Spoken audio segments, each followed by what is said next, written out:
इस बार यूसुफ ये सुनिश्चित करता है कि जिन गहरी नींद में है या नहीं।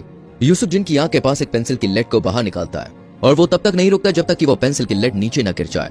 यूसुफ के चले जाने के बाद हमें पता चलता है कि जिन जाग रहा है और वो टैक्सी में अपने बड़े भाई का पीछा करना शुरू कर देता है। गाड़ी यूसुफ को एक बाजार में छोड़ती है जहां वो अपने मुंह में एक जली हुई सिगरेट लेकर आगे बढ़ता रहता है। जिन यूसुफ को दो आदमियों से बात करते हुए देखता है, जिन्हें देखकर वो समझ जाता है कि ये तो वही डिटेक्टिव्स हैं जो पहले उसके घर में पूछताछ करने आए थे। जिन जल्द ही पकड़ा जाता है और यूसुफ उसे पीछे से आकर बेहोश कर देता है। अगले दिन जिन अपनी स्टडी टेबल पर ही उठता है, तभी यूसुफ को बिस्तर पर देखकर जिन घबरा जाता है। वो जल्दी से अपने आप को बाथरूम में बंद कर लेता है। तब यूसुफ जिन से पूछता है, तुमने खुद को बाथरूम में बंद क्यों कर लिया?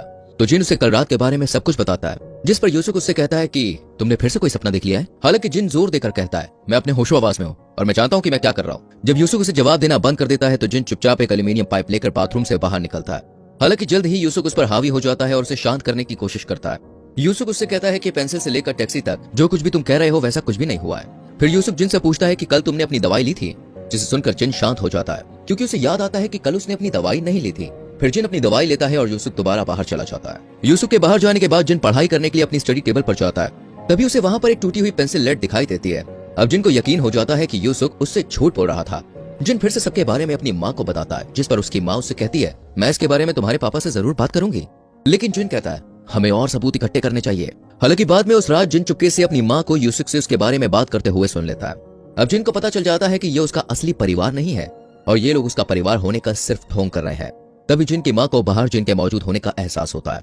फिर वो चेक करने के लिए जिन के कमरे की ओर जाती है, लेकिन जिन किसी तरह सही समय पर अपने बिस्तर पर वापस आने में कामयाब हो जाता है। उसकी माँ के जाने के बाद जिन खिड़की से कूदकर घर से बाहर निकल जाता है और इस प्रक्रिया के दौरान उसे चोट भी लग जाती है। तभी बाहर उसकी मुलाकात उसके नकली पिता से होती है और कुछ ही देर में जिन की माँ भी बाहर आ जाती है। जब जिन के पिता उसे रोकने की कोशिश करते हैं तो जिन उन्हें धक्का देकर भाग जाता है।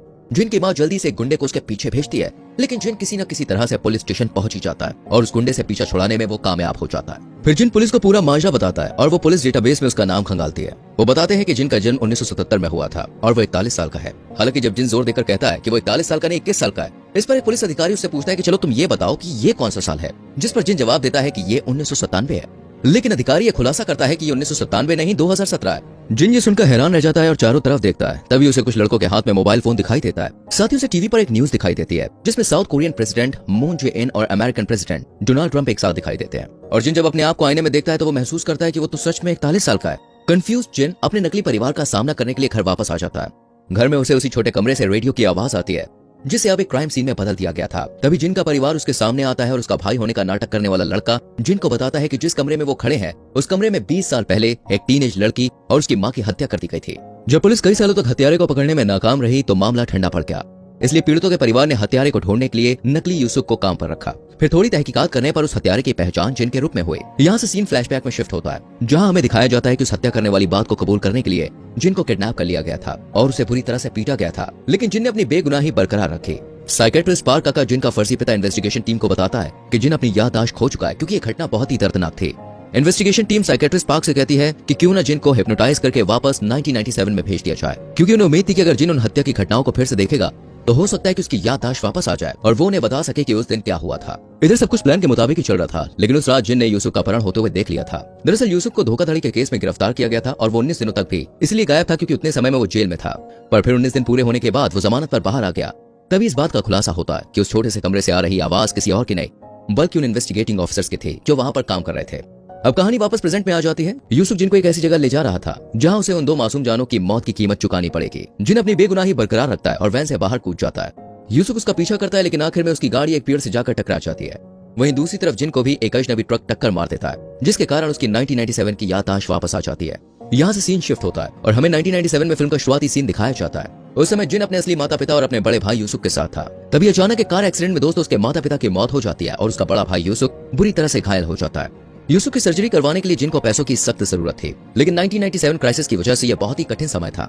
हताश जिन नौकरी की तलाश में ऑनलाइन जाता है जहां एक अनजान व्यक्ति उसे मैसेज करता है कि अगर वो किसी की पत्नी को मार देता है तो वो उसे मुंह मांगी रकम देने का वादा करता है। लेकिन जिन को घर में मौजूद बाकी दो बच्चों को बिल्कुल सुरक्षित छोड़ना होगा। बताए गए घर में पहुंचने के बाद जिन की अंतरात्मा उसे इस काम को अंजाम देने की इजाजत नहीं देती। वो यहाँ से जाने ही वाला था, लेकिन तभी दोनों माँ बेटी जिन को देख लेती है और जोर जोर से चिल्लाने लगती है। जिन घबरा जाता है और हड़बड़ाहट में वो दोनों माँ बेटी को मार देता है। तभी एक छोटा बच्चा बाहर आता है और जिन को देख लेता है, लेकिन जिन उसे वापस अपने कमरे में जाने के लिए कहता है। जैसे ही जिन इस घर से आने लगता है तो उसे पता चलता है कि ये तो उसी डॉक्टर का परिवार है जो उसके भाई यूसुफ का इलाज कर रहा था। अब जिन उस अनजान आदमी से मिलता है जो कि असल में उसके भाई का डॉक्टर था और अब जिन ये जानने की कोशिश करता है कि डॉक्टर अपने ही परिवार को क्यों मरवाना चाहता था। फिर डॉक्टर उसे बताता है कि पैसों की कमी ने उसे बैंक करप्ट कर दिया था और उसने अपने बच्चों को बेघर होने से बचाने के लिए अपनी पत्नी के नाम पर कई सारे इंश्योरेंस पॉलिसी ले रखे थे। अब चूंकि जिन ने न केवल उसकी पत्नी बल्कि उसकी बेटी को भी मार दिया था, इसलिए डॉक्टर उससे कहता है कि अब उसका भाई यूसुफ भी मारा जाएगा। इसको लेकर उन दोनों के बीच हाथापाई शुरू हो जाती है और तभी गलती से जिन डॉक्टर को छत से नीचे की ओर धकेल देता है और डॉक्टर की भी मौत हो जाती है। तभी फिल्म वापस प्रेजेंट में आती है और जिन अपने आप को एक हॉस्पिटल में पाता है। जो लड़का जिनको वैन में कहीं लेकर जा रहा था वो उस दुर्घटना में किसी तरह से बच गया था और वो जिन को जहर देकर मारने की कोशिश करता है, लेकिन तभी जिन उसे कहता है कि मेरी याददाश्त वापस आ चुकी है। तभी वो लड़का खुलासा करता है कि वो वही छोटा बच्चा है जिसे जिन ने 20 साल पहले उसकी माँ और उसकी बहन को मारने के बाद छोड़ दिया था। उसके माता पिता और उसके बहन के गुजर जाने के बाद उसके रिश्तेदारों ने उनके सारे पैसे हड़प लिए थे और एक अनाथालय में थोड़ा बड़ा होने के लिए